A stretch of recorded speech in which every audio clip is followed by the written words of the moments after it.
Hello दोस्तों, मेरा नाम है नीतीश पाटिल और आज हम डिस्कस करने वाले हैं बहुत ही ट्रेंडिंग टॉपिक जो है Ola electric quarter one financial results. So basically अगले 3 से 4 मिनटों में हम समझने वाले हैं कि ओला इलेक्ट्रिक का जो अभी रिसेंट में आईपीओ आया है, कई सारे इन्वेस्टर्स को आईपीओ मिला है, कई सारे इन्वेस्टर्स को आईपीओ नहीं मिला है। जो ओला इलेक्ट्रिक का शेयर था उसने 20% से अपर सर्किट लगाया, फिर अभी थोड़ा सा डाउन होकर फिर एक अच्छे रेंज पर है।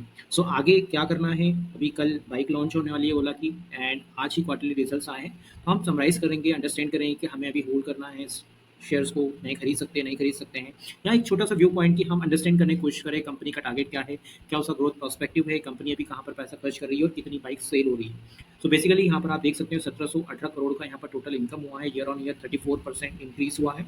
1,25,000 इस पर्टिकुलर क्वार्टर में Q1 में, जो कि अप्रैल मई जून 2024 में इन्होंने डिलीवरी की है बाइक की। बेसिकली पिछले साल के कंपैरिजन में जो है 77% ज़्यादा है। एंड उसी के साथ हम थोड़ा सा यहाँ पर एनालिसिस करने की कोशिश करें तो strong quarter on quarter growth है। आज 49% का मार्केट शेयर है, जो कि सबसे बड़ी बात है। उसी के साथ हम देखें कि इनका प्रीमियम पोर्टफोलियो जो है वो ग्रो हुआ है 77% से। लॉन्च ऑफ इलेक्ट्रिक मोटरसाइकिल, जैसा कि हमने अभी डिस्कस किया, 15 अगस्त को कल यहाँ पर इनका जो है संकल्प करके एक इवेंट है, जिसमें ये जो है 15 अगस्त पर लॉन्च करने वाले इलेक्ट्रिक व्हीकल, इनका जो गीगा फैक्ट्री वहाँ पर इन्होंने इवेंट रखा है। आप चाहें तो रजिस्टर करके सुबह 11 बजे इनका लाइव इवेंट भी अटेंड कर सकते हैं, या फिर कोई भी नियरेस्ट ओला शोरूम पर जाकर भी आप इसकी इन्फॉर्मेशन ले सकते हैं, वहाँ पर अटेंड कर सकते हैं। तो बेसिकली E2W इंडस्ट्री पेनिट्रेशन है शोन कंसिस्टेंट ग्रोथ रीचिंग 7.4% इन जुलाई। तो इनका यहाँ पर जो इस इंडस्ट्री में बेसिकली जो है उसमें भी पेनिट्रेशन हो रहा है, 7.4% का इसमें कंसिस्टेंट ग्रोथ देखा जा रहा है, राइट। उसी के साथ हम आगे बढ़ते हैं, डिस्कस करते हैं कि क्या इसके नंबर्स आ रहे हैं। सो अभी इनकी जो गीगा फैक्ट्री बन रही है उसका बेसिकली फेज 1 कंप्लीट हुआ है, वो भी 1 का ए पार्ट कंप्लीट हुआ है, जिसमें 1.4 गीगावाट आवर कंप्लीट हुआ है। बट इनका जो टारगेट है वो है 20 गीगावाट का आर का। तो आप सोच सकते हो कि सिर्फ 14% उनके अपने टारगेट का अचीव किया है 31 मई तक। सो ये अच्छी बात है कि फर्दर ये पूरा पैसा इन्वेस्ट करने वाले हैं 20 गीगावाट आवर की फैक्ट्री को, कैपेसिटी को बिल्ड करने के लिए। Commencing the use of 4680 cells starting from Q1 FY26। तो we have started production of our cells in March 2024। अभी मार्च 24 में इन्होंने प्रोडक्शन स्टार्ट कर दिया। Till date we have manufactured 30,000 cells, ramping up month on month. Basically 30,000 cells ये बना चुके हैं। We expect to use the cells produce by the Ola giga factory for both our existing and future EV products. अभी के product के लिए भी from Q1 से ये यूज करने वाले हैं। तो इन्हें बिजनेस इंडियन स्टैंडर्ड के हिसाब से जो बिजनेस का सर्टिफिकेशन होता है वो भी 2024 में मिल चुका है। एंड 4680 बैटरी है उसका, आप यहाँ पर देख सकते हैं कैसा है। 5x energy, faster 1.5x, 10% longer range and 70+ patterns इनके पास है। नाउ यदि आप इनकी इनकम की बात करें, जो कि मेन पॉइंट है हमारा मुद्दा Q1 में कैसा परफॉर्मेंस रहा है, तो स्लाइटली यदि आप इनकम देखोगे तो क्वार्टर ऑन क्वार्टर इनकम तो बढ़ रही है, बट जो यहाँ पर आप देखेंगे इबिटा वो है यहाँ पर पिछले जो क्वार्टर में -239 करोड़ था, अभी -131 करोड़ है। बेसिकली प्रॉफिट आफ्टर टैक्स जो है पिछले क्वार्टर में -416 था, इस बार -347 है। तो अभी भी काफ़ी बड़ा यहाँ पर जो है प्रॉफिट जो है नेगेटिव चल रहा है, मतलब अभी भी जो है पैसा कंपनी के पॉकेट से जा रहा है, कंपनी के पास आ नहीं रहा है, सिंपल सी बात है। तो अभी भी कंपनी की नेगेटिव ग्रोथ है, but still they are planning for the future. Giga factory बना रहे हैं, अपने डिलीवरीज का नंबर बढ़ा रहे हैं, प्रोडक्शन बढ़ा रहे हैं एंड अपना मार्केट शेयर प्रॉपर्ली कैप्चर कर रहे हैं, एक ब्रांड बिल्डिंग कर रहे हैं। So with in next few years हो सकता है कि with in a year or two, if they will be profitable, that is a very good sign for growth, and then फिर वहाँ पर इसके स्टॉक में आप प्रॉपर्ली उछाल दे सकते हैं। अभी हो सकता है मार्केट में थोड़े बड़ा चढ़ाव आपको देखते मिलेंगे अगले, लेकिन बाइक लॉन्च कैसी होती है, क्या उसका परफॉर्मेंस होता है, लोगों का रिस्पॉन्स होता है, नेक्स्ट 2-3 मंथ्स में आपको उसमें भी रिस्पॉन्स मिलेगा। ऑटोमेटिक फाइनेंशियल्स यहाँ पर आप देख सकते हैं, उसी में सेम यहाँ पर शेयर कितना है वो आप देख सकते हैं। डिलीवरीज कैसी हो रही है, तो 1,25,000 डिलीवरीज इन्होंने क्वार्टर 1 में की है, पिछले क्वार्टर में 1,15,000, जबकि पिछले साल जो थी 17,000 थी इस टाइम पर, राइट। तो ये आप यहाँ पर देख सकते हो premium segment and profit after tax यहाँ पर -233 करोड़ है, जो कि 298 पिछले क्वार्टर में था, मतलब जनवरी फरवरी मार्च में। तो इस तरीके से यहाँ पर यदि हम अभी सेल्स के बारे में बात करें तो पर्टिकुलर सेल्स जो है टोटल इनकम 3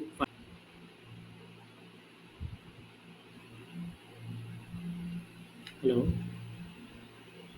या यदि हम यहाँ पर फाइनेंशियल्स की बात करते हैं तो नाउ यू कैन सी, हम डिटेल में थोड़ा सा यहाँ पर इनका फाइनेंशियल रिजल्ट्स देख लेते हैं डिटेल में। अभी हमने जो इन्वेस्टर प्रेजेंटेशन देखी है, अब हम फाइनेंशियल रिजल्ट्स यहाँ पर थोड़ा सा जो अभी हमने फर्दरली डिस्कस किया है कितनी कंपनीज हैं। तो basically name of the component relationship, तो पेरेंट कंपनी है ओला इलेक्ट्रिक मोबिलिटी लिमिटेड, जो कि रजिस्टर हुई है। अब इसकी सब्सिडरीज कौन कौन सी आप देख सकते हो, ओला इलेक्ट्रिक टेक्नोलॉजीज प्राइवेट लिमिटेड, ओला इलेक्ट्रिक चार्जिंग प्राइवेट लिमिटेड, ओला सेल टेक्नोलॉजीज, ओला इलेक्ट्रिक मोबिलिटी यूएसए के लिए, नीदरलैंड के लिए, दैन नीदरलैंड के लिए दूसरा इटागो एंड इटागो operations Netherlands, Ola electric UK private limited and EIA. तो यूनिवर्सल लेवल पर मतलब काफ़ी अलग अलग कंट्रीज़ में भी ये है एक्सपांशन अपना बिजनेस कर रहे हैं। ओला इलेक्ट्रिक टेक्नोलॉजीज भी नीदरलैंड में ज़्यादा है, यूके यूएस में, इंडिया में सबसे ज़्यादा। India and Netherland you can consider big market for them. Basically भी इनका जो इंडिया में चल रहा है, दैन नीदरलैंड यूके यूएस में भी एक्सपांड करेंगे तो यहाँ पर सक्सेसफुल रहता है।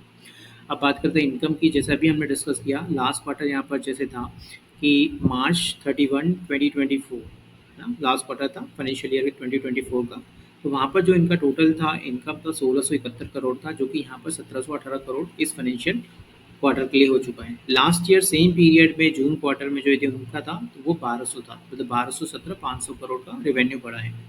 बट वहीं पर एक्सपेंसेस की बात करते थे, एक्सपेंसेस जो है यहाँ पर पिछले क्वार्टर में जो एक्सपेंसेस थे 1900 करोड़ थे, एंड इस बार जो एक्सपेंसेस जो है यहाँ पर वो है 1849 करोड़। थोड़े से एक्सपेंसेस 100 करोड़ 50 करोड़ कम हुए, 50-60 करोड़। लेकिन लास्ट ईयर के इस क्वार्टर की बात करेंगे यहाँ पर तो 1460 मतलब 1461 करोड़ का ही जो था यहाँ पे एक्सपेंसेस था टोटल। उसमें अदर अदर एम्प्लॉयज जैसे एम्प्लॉयज़ बेनिफिट के एक्सपेंस यहाँ पर बढ़ा है। It means employee number of employees बढ़े हैं, सैलरीज बढ़ी है। Purchase of stock in trade यहाँ पर बढ़ा है फॉर एग्जांपल, तो मतलब purchase. Cost of material consume तो यहाँ पर बढ़ रहा है, मतलब प्रोडक्शन बढ़ रहा है। इनडायरेक्टली ये इसको रिलेट कर सकते हैं। लॉस बिफोर आप देख सकते हैं, एंड उसके बाद ये हम देखते हैं लॉस बिफोर टैक्स।